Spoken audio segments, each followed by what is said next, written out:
Bueno, como lo había anunciado, ya tenemos la presencia del señor ministro de Cultura, con quien vamos a hablar sobre cuáles van a ser las expectativas de la cultura y cuál va a ser la planificación en este último tiempo del régimen, considerando que han pasado 9 ministros de Cultura. No voy a hablar del pasado, pero sí del presente y las bases que se pueden sentar. Señor ministro, muy buenos días, gracias por estar con nosotros. 9 ministros de Cultura casi en 10 años, es complicado poder ejercer una política pública y poder desarrollar el sector de la cultura. Bueno, no voy a hablar del pasado, como le digo, quiero hablar de la ley, porque muchas personas me han llamado y me dicen, ¿qué es de la ley? ¿Qué es de la ley de cultura? Por eso dije, parece el tesoro escondido de Atahualpa. Usted, desde que se posicionó, dijo, voy a socializar la ley de cultura. ¿Qué trae de nuevo esa ley que nadie la conoce?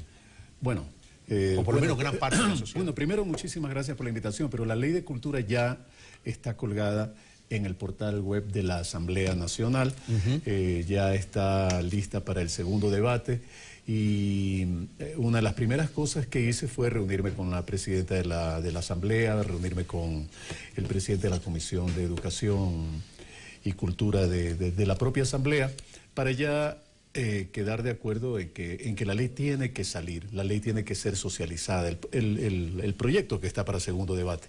Creo que es muy importante, en este momento todos los actores culturales pueden ya consultar cuál es el documento sobre el que va a debatir en segunda la Asamblea Nacional para ya sancionar la ley. Pero en segundo debate los actores pueden proponer cambios, sugerencias, inclusiones o ya no.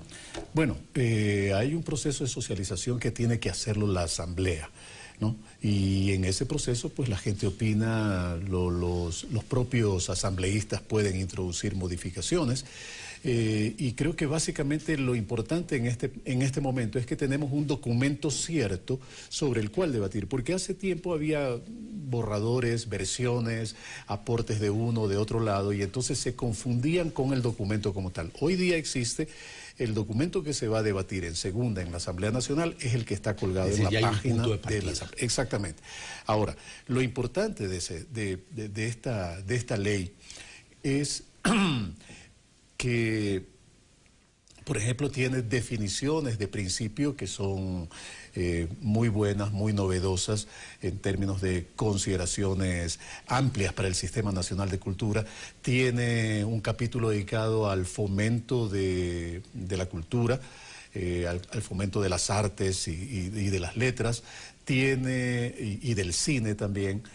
Tiene un par de artículos muy importantes. ¿Cuáles? Ese par de artículos son los que son la base legal que permiten a la seguridad social ecuatoriana un sistema particular y flexible que puede ser el sistema para los artistas y gestores culturales. Estamos de afiliación de la seguridad social. Exactamente, eso es muy importante, es muy novedoso, el que los actores culturales, considerando la naturaleza de su trabajo, los actores culturales, muchos de ellos, los gestores culturales, no tienen un trabajo fijo, no es que son empleados que el patrono les descuenta, etcétera. No. Acá estos actores, hay épocas en que trabajan, hay épocas en que no trabajan, pero tiene que haber un sistema de seguridad flexible que les permita gozar al final de su carrera, pues, de una jubilación adecuada, como todo ecuatoriano. Entonces, esos son dos artículos que son la base legal para que el Seguro Social tenga. Que tiene que ver con el aseguramiento. Sí, señor. Ahora, pero así mismo, como el señor ministro de Cultura dice, hay momentos que se trabaja, hay momentos que no se trabaja, porque lamentablemente el mundo de la cultura es así. ¿Cómo apoyar el desarrollo de la cultura en el país a través de financiamientos, ya sea para el desarrollo editorial, para el desarrollo de los autores, para los cines, para los documentales, etcétera? Hay dentro de la ley el capítulo de fomento de las artes, del fomento de las artes. Y eso también es importante porque señala distintas fuentes de financiamiento y señala ya el fomento de las artes como uno de los deberes del Ministerio de Cultura y Patrimonio, pero al mismo tiempo como uno de los derechos que tienen los actores y los gestores culturales. Entonces es muy importante que ya quede establecido en la ley el sistema de fomento de las artes, ¿no? De igual manera, en la ley Por ejemplo, se redefine todo lo que tiene que ver con la relación Casa de la Cultura, Ministerio de Cultura y Patrimonio. Partiendo de algo, el Ministerio de Cultura y Patrimonio es un ministerio rector que genera políticas públicas en el ámbito de la cultura y el patrimonio. No es un ministerio ejecutor, no es un ministerio que tiene que ejecutar los actos que les corresponden a los actores culturales. Claro. Y eso queda muy bien establecido en la ley. Pero es el hacedor de política pública que es fundamental. Exactamente. Entonces, tendrán que ser otros, los propios actores culturales, los propios gestores, la Casa de la Cultura como una institución motivadora para que los actores y gestores culturales participen. Pero las casas de la cultura hay que modernizarlas también. Pero por supuesto, es importante entender algo. Hoy la Casa de la Cultura tiene algunos problemas. Un problema es su desarrollo desigual e injusto en términos de la repartición de los recursos, ¿no? Una cosa es la matriz, como se llama, y otra cosa son los núcleos provinciales. Por ejemplo, en la matriz que queda en Quito, pues tiene todas las butacas teatrales que pueda tener en la ciudad. Ya tiene más de 5.000 butacas en un solo espacio. En cambio, por ejemplo, sedes como la de, no sé, la de Puerto Viejo, o la de Manaví, o la de Esmeraldas, hay casas de la cultura que no tienen ni siquiera sede. Entonces, en la ley se busca un reparto equitativo del presupuesto. Se señala cuáles son los elementos que permiten acceder al presupuesto bajo el principio de la equidad y de corrección de las inequidades que hasta el momento se han dado en el sistema. Eso es muy importante. Y al mismo tiempo es muy importante que el Ministerio de Cultura participe dentro de los directorios de las casas de la cultura en la medida en que tiene que haber una relación en el Sistema Nacional de Cultura. No puede haber autarquías.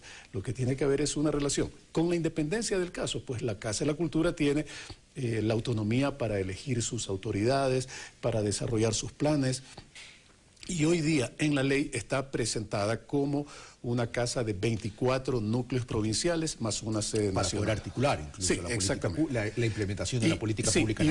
Y una sede nacional que tiene las competencias de seguimiento, de evaluación y de coordinación de las sedes provinciales. Vamos a lo siguiente.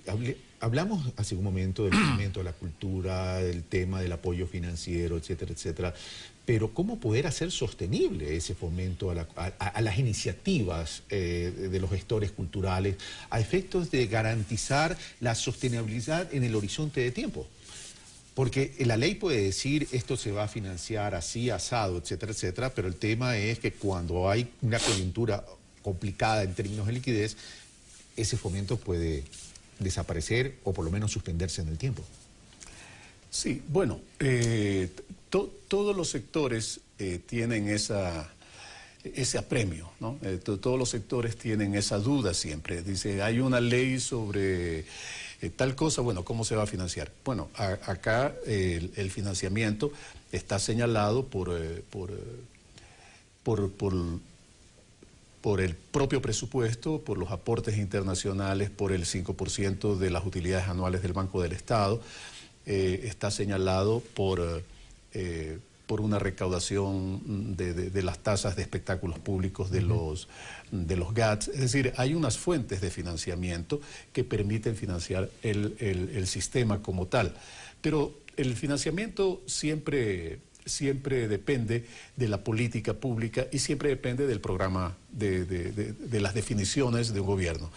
Creo que en cómo se reparte el presupuesto, se mide la correlación de fuerzas, se dice. Entonces, también deberíamos aplicar el principio de equidad. Bueno, el principio de equidad, por ejemplo, está establecido en la Ley de Cultura y está establecido, por ejemplo, para la redistribución del presupuesto de la Casa de la Cultura, ¿no? Que es muy importante. Pero otra cosa que es importante dentro de la Ley de Cultura es todo lo que tiene que ver con el tema patrimonial, ¿no? Todo lo que tiene que ver con el subsistema de memoria social y patrimonio. Queda fortalecido el Instituto Nacional de Patrimonio Cultural, que es una instancia que tiene una especialidad en el Ecuador, única en el mantenimiento de nuestro patrimonio, pero quedan establecidas también lo que son las competencias de los GATS, de los gobiernos autónomos descentralizados, que tienen la competencia de gestionar el patrimonio. Tienen que gestionar el patrimonio, tienen que hacerse cargo, pero siempre con el acompañamiento, con la definición de las políticas y el acompañamiento técnico del Instituto Nacional de Patrimonio. Y esto tiene que ver con nuestra identidad. Y a propósito, ya que entramos a ese tema, usted visitó la provincia de Manabí luego de esta lamentable tragedia. ¿Cuál es la estrategia a partir del organismo rector, Ministerio de Cultura, para rescatar ese patrimonio cultural de la provincia de Manabí? Bueno, en la provincia de Manabí hay 255 bienes patrimoniales afectados, de más o menos 370 a nivel nacional. ¿Qué es lo que hemos hecho hasta ahora? En este momento se está haciendo, ya redefiniendo el costeo. Ya se entregó el costeo para que la Secretaría de la Reconstrucción pueda ponerlo dentro de los planes de reconstrucción.